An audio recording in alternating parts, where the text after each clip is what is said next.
आप शैलराज हिमालय द्वारा रचित शिव स्तोत्र का श्रवण कर रहे हैं। हिमालय कृत शिव स्तोत्र। हिमालय ने कहा, हे परम शिव, आप ही सृष्टिकर्ता ब्रह्मा हैं। आप ही जगत के पालक विष्णु हैं। आप ही सबका संहार करने वाले अनंत हैं और आप ही कल्याणकारी शिव हैं। आप गुणातीत ईश्वर, सनातन ज्योति स्वरूप हैं। प्रकृति और प्रकृति के ईश्वर हैं।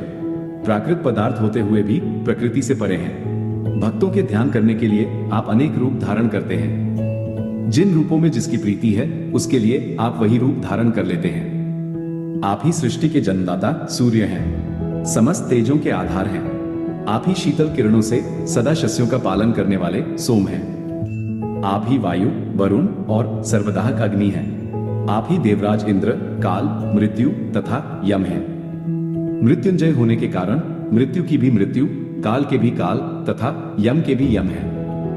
वेद वेदकर्ता तथा वेद वेदांगों के पारंगत विद्वान भी आप ही हैं।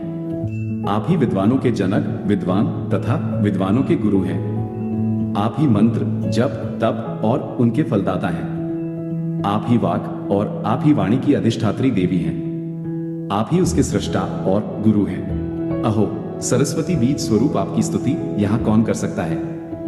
ऐसा कहकर गिरिराज हिमालय उन भगवान शिव जी के चरण कमलों को पकड़कर खड़े रहे। भगवान शिव ने वृषभ से उतरकर शैलराज को प्रबोध देकर वहां निवास किया। जो मनुष्य तीनों संध्याओं के समय इस परम पुण्यमय स्तोत्र का पाठ करता है वह भव सागर में रहकर भी समस्त पापों तथा भयों से मुक्त हो जाता है।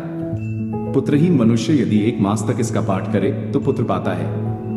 भार्याहीन को सुशीला तथा परम मनोहारिणी भार्या प्राप्त होती है। वो चिरकाल से खोई हुई वस्तु को सहसा तथा अवश्य पा लेता है। राज्य भ्रष्ट पुरुष भगवान शंकर के प्रसाद से पुनः राज्य को प्राप्त कर लेता है।